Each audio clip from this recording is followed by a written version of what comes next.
Hello. Today we are going to look at the proof of cos of A minus B. The formula or the identity for cos of A minus B is on page 14 in our log tables, and it's cos of A minus B is equal to cos of A times cos of B plus sine of A times sine of B. This is the most fundamental of our compound angle formulas that are going to be very important for doing identity or proof type work in trigonometry. So we are going to look at how it is we prove this from the ground up. As we're going through this, because this is a proof and we don't get to practice lots of questions that are similar to this, it is a good idea to pause the video and have a think about how could I make the next step. So I'm going to walk through all of the steps in this, but if we can pause every now and then and say, well, what would be the next thing that I could do? What tools do I know about that would allow me to figure out my next step? Now, a tool that I'm just giving you at the outset is the unit circle. So we have our unit circle radius 1 centered at the origin, and this allows us to describe our angles in terms of coordinates. And this is a tool we use a lot in more advanced trigonometry. So if we look at the setup that we've got, our largest angle here, our angle A, is our green line going all the way from the positive x-axis around to our green line up here. That's the angle A. And we know that that means in the unit circle that our coordinates of this point here, when we've gone around by an angle A, would be cos of A, sine of A. And likewise for the smaller angle, written in blue here, we go up to our point, and we would be a cos of B, sine of B. And we looked at this in our derivation of the trigonometric version of Pythagoras, or the proof of the trigonometric version of Pythagoras. So that's how we can write our coordinates in terms of our trig functions, in terms of our angles. Now we've done that because if we think about this angle in here now, the difference between our angle A and our angle B is going to be the angle A minus B. So we've now got a diagram that gives us clear picture, clear structure, and a way of describing points involved in the angle A minus B. So this has done a lot of groundwork for us. Now, if we pause for a moment and think, based on this picture, can I think of anything that I could write down that would give me information about A minus B or the things connected to A minus B, like these 2 points here? So if we pause for a moment and try and think through, how would I write down any relationships now based on this diagram that would get me stuff about A minus B? If we think about this for a moment or for a little while, we might think, well, we're doing trigonometry. Is there any triangle that I would be able to draw that would involve the angle A minus B? And there is. If I take my point here and I draw a line across to my other point, my point for the angle B, I would end up with a triangle that involves the angle I'm looking to deal with, A minus B. So let's draw in that line so that we've got a triangle to work with in our trigonometry problem. Now, I've drawn in my line here and I've given it a name because I want to be able to describe it, and I've just called it L. So my line is called L, and now I have a triangle that involves the angle I am interested in. Well, I'm looking for the cosine of my angle A minus B. So this isn't a right angle triangle, so what tools do I have? Or it's not necessarily a right angle triangle, so what tools do I have available to me? Well, I have the sine rule or I have the cosine rule. Well, if I write down the, well, immediately I can see that the cosine rule is going to be the one that is most relevant to me. So let's write in what information we know about this triangle. We've got the side opposite the angle is going to be called L. We've got our angle is A minus B. We've got our lengths of our other two sides are 1 and 1. So if we go to page 16 in our log tables,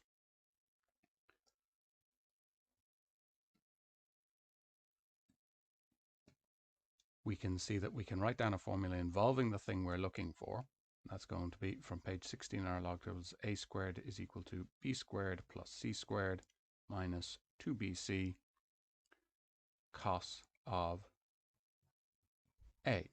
And subbing in what is relevant for here, the angle opposite, the side opposite the angle is going to be L squared is equal to 1 squared plus 1 squared minus 2 on 1 on 1 times cos of A minus B. So this is subbing in the stuff that is relevant to this particular triangle that we are dealing with. Tidying that up a little bit, I have L squared is equal to 1 squared plus 1 squared, just 1 plus 1 is 2, minus, this stuff just multiplies to 2 cos of A minus B. Well, this is progress, but now because I'm doing a proof, I can see where I want to end up. And I don't have any sides of my triangle involved in, or I don't have any sides of anything involved in my final relationship. I just have stuff involving cos and sine of my angles. So what could I do now? Well, L seems to be the most offending article here. So again, this is an opportunity to pause. What other way do we have of describing that length of L? Well, if we think about it for a moment, we might see that we know the coordinates of 2 points, and L here is the length of the side of this triangle. So if we got the length L, we would, between our 2 points, we know a formula for that. So we go to page 18 in our log tables. Page 18 in our log tables for our coordinate geometry, because we're dealing with coordinates. And L would be equal to square root of x2 minus x1 to be squared plus y2 minus y1 to be squared, and all of that is underneath our square root. So let's sub in our coordinates now. So we are going to take our A is our bigger angle, so we're going to take that as our second angle. So we're going to say that this is, put a different color here, we're going to say this is x2, y2, and x1, y1. It will just make the, you'll get the same answer in the end, but it will make it a little bit neater if we take the bigger angle as being our second point. So if we sub that in here, we've got L is equal to, this gets quite big and complicated looking, but try and keep a hold of the fact that these are just coordinates, even though they look like more complicated things. They're just our x's and our y's. So we have x2 is cos A minus x1 is cos B to be squared plus sine A minus sine B to be squared.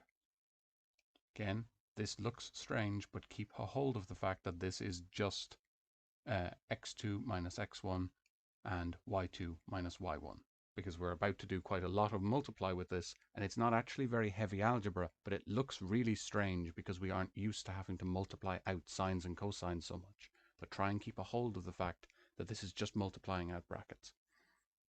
Now, we can probably guess what's going to happen next. We're going to square both sides, and then we will be able to substitute the L squared here for this version of L squared. So if we square both sides,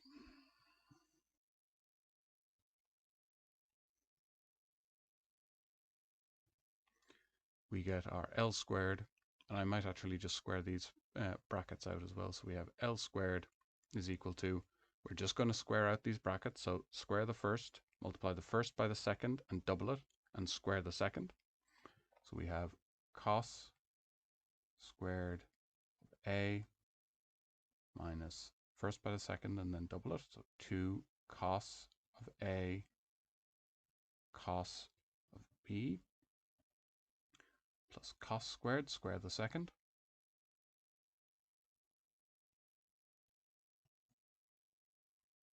plus square the first by the second and double it,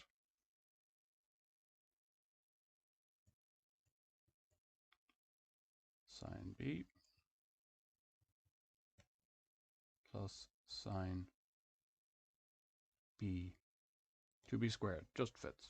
So we've just squared out these brackets, and we also got rid of our square root by squaring both sides. So we can now substitute this in and make it equal to our 2 minus 2 cos of a minus b. So L squared is equal to this. So all of this mess is equal to 2 minus 2 cos of a minus b. Now this is huge progress. We now have our cos of our a minus b is equal to a whole bunch of stuff involving cos of a and cos and sine of a, cos of b, and sine of b. But we have quite a bit of tidying up to do. So if we pause for a moment and just think, what tools do we know now that would allow us to make progress, to simplify down to what we know is our aim here? What's in this, what's in this, I should say, what's in our current mess that isn't in our final answer? Well, if we think about it, we can see we don't have any cos squared or sine squared terms in our final answer. So what relationship do we know about cos squared and sine squared that might help us? Well, we know that cos squared a plus sine squared a must equal 1.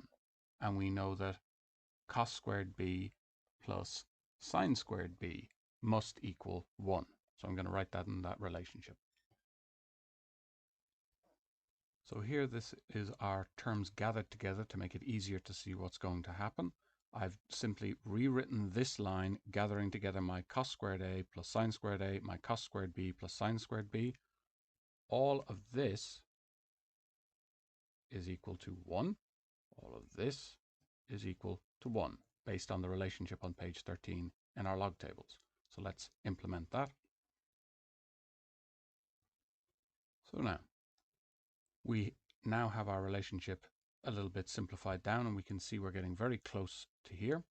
Now I have 1 plus 1, that's going to be 2, and I have a 2 here. I don't have any numbers in my final answer, so what I'm going to do is subtract 2 from both sides, and then I'm going to simplify out. I have a common factor of minus 2 here.